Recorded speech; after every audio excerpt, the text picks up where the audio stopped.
రాహుల్ గాంధీ రాహుల్ గాంధీ చంద్రబాబు నాయకత్వం చంద్రబాబు నాయకత్వం వర్ధిల్లాలి రాహుల్ గాంధీ నాయకత్వం వర్ధిల్లాలి రాహుల్ గాంధీ నాయకత్వం వర్ధిల్లాలి రాహుల్ గాంధీ నాయకత్వం జిందాబాద్ కాంగ్రెస్ పార్టీ జిందాబాద్ కాంగ్రెస్ పార్టీ జిందాబాద్ కాంగ్రెస్ పార్టీ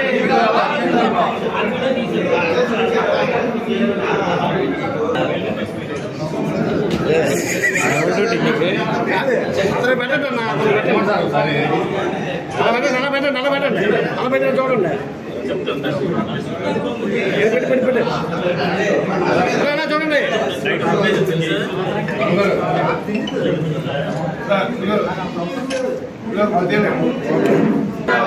రాహుల్ గాంధీ రాహుల్ గాంధీ నాయకత్వం చంద్రబాబు నాయకత్వం చంద్రబాబు నాయకత్వం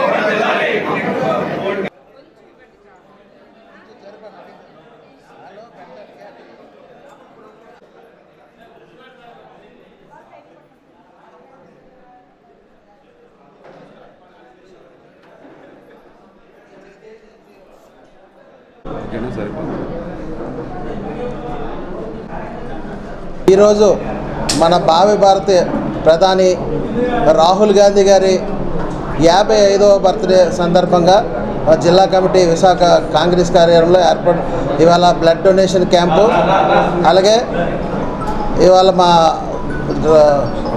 రాహుల్ గాంధీ గారు బర్త్డే సందర్భంగా జిల్లా కాంగ్రెస్ పార్టీ కార్యక్రమంలో సర్వీస్ యాక్టివిటీ అయినటువంటి బ్లడ్ డొనేషన్ లయన్స్ క్లబ్ వారి ఆధ్వర్యంలో ఇక్కడ మేము నిర్వహించడం జరిగింది. అలాగే ఈ బర్త్డే సెలబ్రేషన్ మా జిల్లా కాంగ్రెస్ కార్యాలయంలో మేము అందరం ఘనంగా జరుపుకుంటాం. ఎందుకంటే ఇవాళ మన ఇండియాకి కావలసిన ఎవరైనా మంచి యువకుడు అయినటువంటి పిఎం కావాల్సిన వ్యక్తి ఎవరైనా ఉన్నారంటే మంచి ఎడ్యుకేటెడ్, మంచి నాలెడ్జ్, దేశం కోసం ప్రాణాలు సైతం అర్పించినటువంటి ఫ్యామిలీ రాజీవ్ గాంధీ గారి తనయుడు, అలాగే ఇందిరాగాంధీ గారి మనవడు అయినటువంటి రాహుల్ గాంధీ గారు లాంటి వ్యక్తి పిఎంగా ఫ్యూచర్లో మనం చూడబోతున్నాం.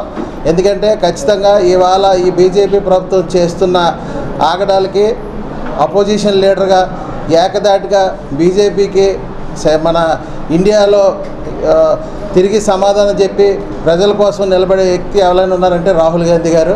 అటువంటి వ్యక్తి జన్మదిన కార్యక్రమంలో మేము అందరం మనందరం కలిసి చేసుకోవడం చాలా హ్యాపీగా ఉంది. అలాగే ఈరోజు మీకు ఇంకొక విషయం ఏంటంటే మా పిసిసి అధ్యక్షురాలైనటువంటి వైఎస్ శర్మిలారెడ్డి గారు విశాఖపట్నం టూర్ రేపు ఉంది. ఇదే పార్టీ ఆఫీసులో పార్టీ బలోపేతానికి ఆంధ్రప్రదేశ్లో ఇదివరకు కాంగ్రెస్ పార్టీ ఆంధ్రప్రదేశ్లో కాంగ్రెస్ పార్టీ ఉందా అనేవారు.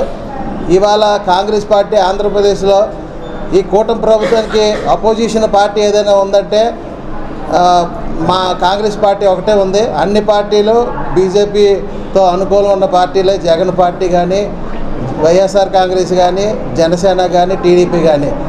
ఇవాళ సెంట్రల్లో కానీ స్టేట్లో కానీ అపోజిషన్ పార్టీ ఏదైనా ఉందంటే కాంగ్రెస్ పార్టీ మాత్రమే. ఇవాళ మా శర్మిలారెడ్డి గారు ఉత్తరాంధ్ర పర్యటన నిన్న విచ్చేసి ఉన్నారు. ఇవాళ శ్రీకాకుళం, విజయనగరం జిల్లాలో పర్యటన అయితే తర్వాత రేపు మార్నింగ్ ఇక్కడ 10 గంటల నుంచి 12 గంటల వరకు ఇక్కడ కార్యవర్గ సమావేశం ఏర్పాటు చేయడం జరిగింది. అలాగే ఈ కార్యక్రమం ఇక్కడ ఇదే పార్టీ ఆఫీసులో మేము రేపు నిర్వహిస్తాం. దీనికి ఏంటంటే మెయిన్ మా పిసిసి అధ్యక్షురాలు అనేటువంటి వైఎస్ శర్మిలారెడ్డి గారి ముఖ్య ఉద్దేశం ఏంటంటే 2029కి ఆంధ్రప్రదేశ్లో కాంగ్రెస్ పార్టీ అధికారంలోకి రావాలి. ఆ దిశగా ఆవిడ రాష్ట్రం అంతా పర్యటిస్తూ మా నాయకుల్లో ఉన్న పార్టీని స్ట్రెంథెన్ చేయడం కోసం, పార్టీని గ్రౌండ్ లెవెల్లో అదే గ్రామ స్థాయి నుంచి పార్టీని మళ్ళీ స్ట్రెంథెన్ చేయడం కోసం ఆవిడ పార్టీ జిల్లా పర్యటన చేస్తున్నారు. Hi viewers, Vizag vision channel ని సబ్స్క్రైబ్ చేసుకోండి. మా ఛానల్ అందిస్తున్న జాతీయ అంతర్జాతీయ స్థాయి వార్తా విశేషాలు నోటిఫికేషన్స్ కోసం ఇక్కడ కనిపిస్తున్న బెల్ ఐకాన్ ని క్లిక్ చేయండి.